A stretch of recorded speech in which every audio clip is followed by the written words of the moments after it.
Today we're going to look at another trig ratio, and it's called the sine ratio. And if you look on your calculator, you will see the button SIN, and what that represents is a special ratio of sides of a right triangle. So let's have a look at what we've done so far. If I asked you these questions, if I gave you this triangle and I said find C. So here are our instructions. Find C. Well, if we were going to find C, what I hope you would use is Pythagorean theorem.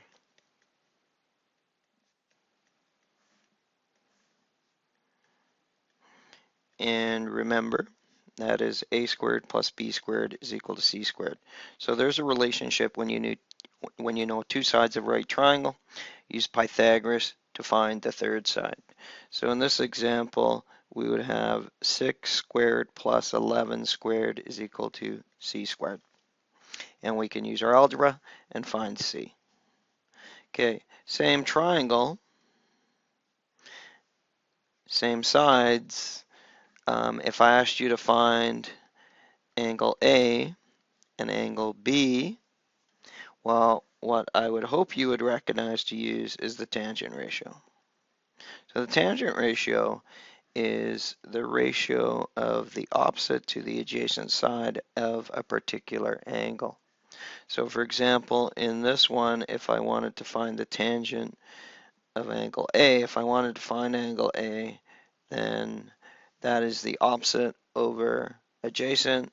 And in order to do that on our calculator, we do the inverse tangent, and that's how we would find the measure of angle A. And if we wanted to find angle B, we could use the sum of interior angles of a triangle, or we could go and find angle B using the tangent. So the tangent of B would be 11 over 6, and we could solve it that way. Well, how would we solve this one? ABC, we're given an angle, 32 degrees, and we know a side, and we want to know that side. And again, what I'd hope you'd recognize is you'd use the tangent ratio again. And we'd go through all our things, what I know, and lean ourselves to the tangent. And in order to figure out x, which cannot be done using Pythagoras, we would do the tangent of the angle is equal to opposite over adjacent. And our algebra would say that x is equal to whatever this equals. So in answering all these three questions, we can use the first ratio we learned, the tangent ratio. Okay, so then it comes on to, well, will the tangent ratio work for these triangles? So let me draw two triangles.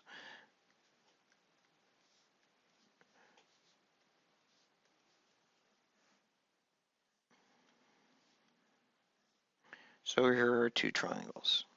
And in order to answer that question, well, what I hope you do is you write down what I know. And if I want to answer this question, well, what do I know? I know angle A, I know the hypotenuse, and I want to know the side opposite angle A. And what I hope you realize is you do not have opposite and adjacent information. And that's the tangent ratio. And if you don't have that, well, that tells us that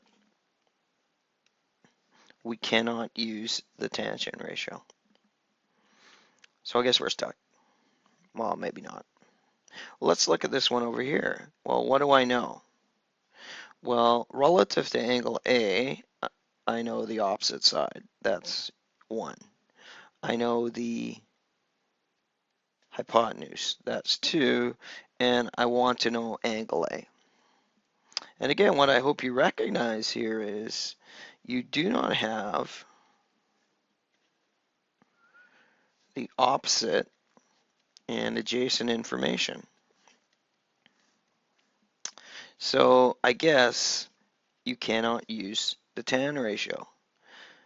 But what I hope you recognize is if you did some work, if you found, I'll call it y, if you found that horizontal side, then we actually would have opposite and adjacent information. So, but we could find side y using Pythagoras.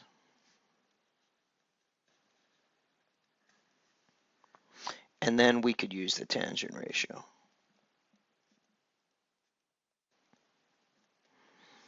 But you know what? That is too much work. There must be a better way. And that's what we're going to look at today and actually next class as well.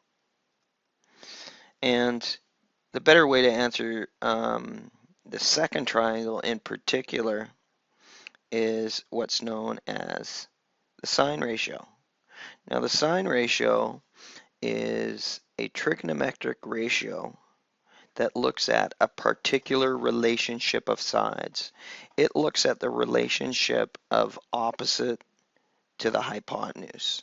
So the idea being, if you change one of those sides relative to the other, then the angle changes. And if you change the angle, then those sides change. So if I gave our typical triangle, well, what we would know is that this side over here is opposite angle A. This side over here is adjacent to angle A. And this side, of course, is the hypotenuse. And what the sine ratio does is it compares the side opposite angle A to the hypotenuse. And here is our shorthand of our shorthand formula.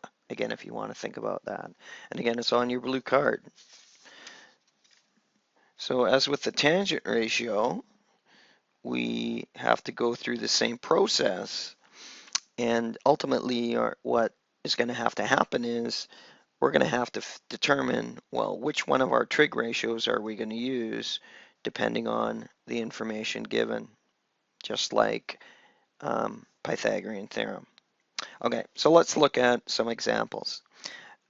Example number one, most basic. Determine the sine ratios for angle A and angle B. Well, the sine ratio of angle A is equal to the ratio of the side opposite angle A, which is going to be 12, to our hypotenuse, which is going to be 13. So the sine of angle A is equal to 12 over 13. If we looked at angle B, well, the sine of angle B is equal to the side opposite angle B, which is 5, over, again, the hypotenuse, which is 13. So again, it's really, really important to understand that these ratios are relative ideas. So when we talk about those words opposite and adjacent, those are relative sides. The hypotenuse, though, is always the hypotenuse. Okay, so let's look at our next example then. Next example is given the sine ratio, in this particular case 4 over 5, determine the measure of angle A and sketch a triangle. Well, what I'm going to do first is I'm going to sketch the triangle. So again, generic triangle. Here's my angle A. And if I was going to draw a triangle that had a ratio or had a sine ratio of 4 to 5, remember, there are an infinite amount. But the easiest one is the side opposite our angle compared to the hypotenuse. So here is the most basic triangle that has a sine ratio of 4 over 5. I could go ahead and make it 8 over 10 or 12 over 15. Again, infinite amount, and they would all have the same angle A. Now recall from last ratio, whenever you need to find a side, you push a particular button on your calculator, and given that we want to find the angle that has a sine ratio of 4 over 5, we're going to press second sine, and it gives us this, and then we are going to put in the ratio. And when we put in that ratio, we get the measure of the angle, and in this particular case, it's 53 degrees. Now, if you think about it, that should make sense, because if I used Pythagoras to find out the adjacent side to angle A, Pythagoras would tell me 3. And again, I want you to think about that idea of angles and sides opposite them. Angle A has to be the second biggest angle in this triangle because the side opposite it is the second biggest side. Okay, so again, those key things we've been talking about in class and on the videos. Okay, well, let's look at an example that can only be solved with the sine ratio, or some examples. Example number 3, figure out how big x is. Well, here's where we go back into our logic. Draw a picture, label it, it's already done for us. Then the next thing I want to write is what I know. So I'm just going to call this angle A. Now, in class, a few people have asked, and in your textbook, you'll see there are different ways to write angles. You'll often see that symbol right there, and that symbol is a Greek letter, theta, and that's usually the one most commonly given for an angle. You'll also see another Greek letter, and this is alpha. Thing that looks like that, well, that's beta, and so on. So those are just symbols for angles. I'm just going to label it with A. So what do I know? I know angle A. I know the hypotenuse. And I want to know the side opposite our angle. And again, looking at our language right here, these two things identify a particular trig ratio. And in this example, well, that says that in order to solve this triangle, I need the sine ratio. Given that I've identified what I need, now I'm going to go ahead and plug everything in and solve the equation. So when I plug everything in, I get the sine of 32 degrees is equal to x, that's what I'm calling the opposite, over 11.5.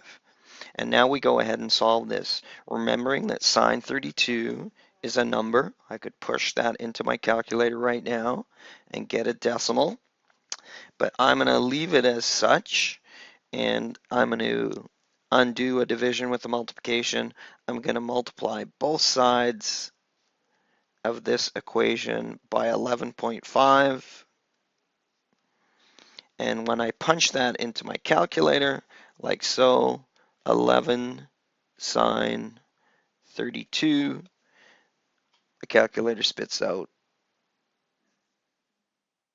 5.8. And let me just check that. Yep. So when I punch in, when I punch in 11.5 sine 32, my calculator spits out 6.1. And again, that number should make sense as it's less than 11.5. So I think I'm right. Okay, let's look at the next example. Again, pictures drawn, everything labeled. I'm going to write down what I know. Well, what I know or want to know. I know angle E. I know the side opposite angle E. And in this particular example, I want to figure out how big DE is. And DE in this triangle is the hypotenuse. Again, I highlight what I know or want to know, and that's that opposite over hypotenuse. And where this points me to is the sine ratio. So want to get in the habit of writing it out. The sine of E is equal to the opposite over the hypotenuse. And now I'm going to plug in everything I know. The sine of 55 is equal to 6.8 over the hypotenuse, which is x. Now recall in class, we went through the algebra of solving this kind of equation, clearing the denominator, and so on. But what we discovered is, there's a real shortcut to doing these kind. Again, shortcuts are okay as long as you understand the algebra. And our shortcut is interchange the x with the sine in this case. So sine 55. And again, now I can just do that on my calculator. 6.8 divided by sine 55. When I do that, my calculator spits out 8.3. So x is equal to 8.3, and in this case, we have units, so it's going to be centimeters. And again, that makes sense to me because 8.3 is bigger than 6.8, and we know that the hypotenuse is always the longest side of a right triangle because the 90-degree angle is the biggest side. So there's a few examples of the sine ratio. And again, I'm not going to write them down, but what I want you to notice is the key ideas that we discussed with respect to the tangent ratio come into play here. We sketch a picture, we label it, we write down what I know that points to the tangent or the particular ratio that we want, and then we plug in our numbers, and then we solve the resulting equation. And remember, there are only 3 different equations we have to be able to solve.